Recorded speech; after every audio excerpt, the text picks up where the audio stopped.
Nah, soal yang ini kita lihat nih beberapa pernyataan yang berkaitan dengan biaya produksi.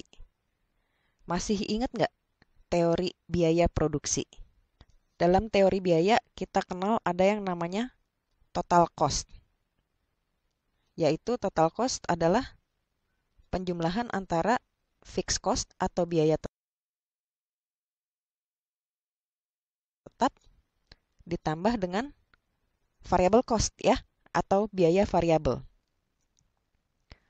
Nah, fixed cost ini sebenarnya apa sih? Ini kan biaya tetap ya, biaya yang harus dikeluarkan oleh produsen yang tidak tergantung dengan jumlah barang yang diproduksi ya. Contohnya apa? Misalkan sewa gedung. Kan kalau misalkan produsen punya pabrik, pabriknya itu boleh nyewa, itu pabrik beroperasi atau enggak, tetap aja si produsen mesti bayar kan harga sewa gedungnya. Ya contohnya seperti itu ya. Nah kalau variable cost ini, kebalikannya ya, biaya yang harus dikeluarkan oleh produsen seiring dengan jumlah barang yang diproduksi. Contohnya apa? Ya misalkan bahan mentahnya. Semakin banyak dia memproduksi barang, semakin banyak pula keperluan akan bahan mentahnya ya. Terus kurvanya masih ingat nggak nih? Gimana sih bentuk kurva fixed cost, variable cost, dan total cost? Kalau kita mau menggambarkan kurva-kurva biaya, maka sumbu-sumbunya adalah yang di sini biaya, ini kuantitas barang yang diproduksi. Nah, tadi kita udah bilang fixed cost itu tidak tergantung oleh jumlah barang yang diproduksi. Berarti kurvanya bentuknya kira-kira seperti ini ya, berupa garis horizontal. Kita anggap aja misalkan di sini 100, dalam ribuan 100 ribu rupiah. Jadi berapapun barang yang diproduksi, tetap aja si produsen ini harus membayar sebesar 100 ribu rupiah. Kalau variable cost, gimana? Kita udah bilang ini misalkan contohnya bahan mentah. Kalau dia nggak memproduksi apa-apa ya biayanya nol ya. Jadi bentuk kurvanya kira-kira seperti ini ya. Semakin banyak barang yang diproduksi, semakin tinggi juga biaya variabelnya. Jadi total cost-nya gimana? Total cost-nya dimulai dari sini ya.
inilah yang dikenal sebagai total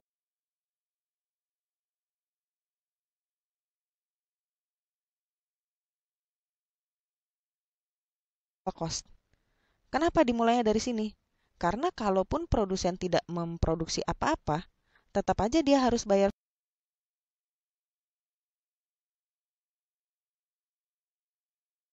fixed cost-nya sebesar 100. Ya enggak? Terus kenapa ini bentuknya makin lama makin naik? Ya, karena variabel cost-nya. Berarti sebenarnya kan jarak dari sini ke sini itu sama dengan jarak dari sini ke sini. Atau dari sini ke sini. Semuanya ini sama jaraknya.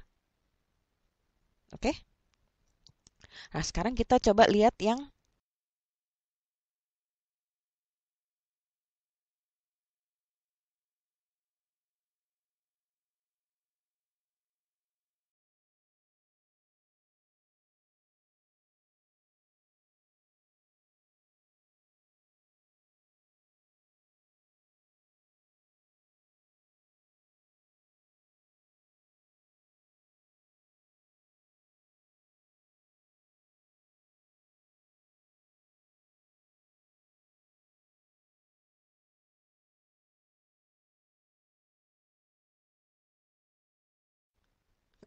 kurva rata-ratanya ya. Kurva rata-rata kan sebenarnya cuma yang ini semua dibagi dengan jumlah barang yang diproduksi ya. Jadi intinya sih sama. Average total cost adalah average fixed cost ditambah dengan average variable cost. Ya enggak? Nah, kalau yang ini kurvanya seperti apa? Karena kita tetap menggambarkan kurva mengenai biaya, sumbu-sumbunya sama ya, cost dan kuantitas. Average fixed cost. Masih ingat bentuk kurvanya? Kira-kira kayak gini ya. Average variable cost-nya kira-kira ini ya. Dan inilah average cost atau average total cost. Nah, sekarang coba kita lihat pernyataan-pernyataan yang ada. Di soal ini kita lihat pernyataan pertama. Kurva biaya tetap menurun dari kiri atas ke kanan bawah. Nggak benar ya. Kurva biaya rata-rata di bawah kurva variable cost. Average variable cost. Ini average cost ternyata letaknya di atas kok. Di atasnya AVC ya. Nggak benar juga. Yang ketiga, kurva biaya variabel dimulai dari titik origin. Ini ya, kurva variable cost dan dimulai dari titik origin. Jadi, untuk pertanyaan ini jawabannya adalah C ya.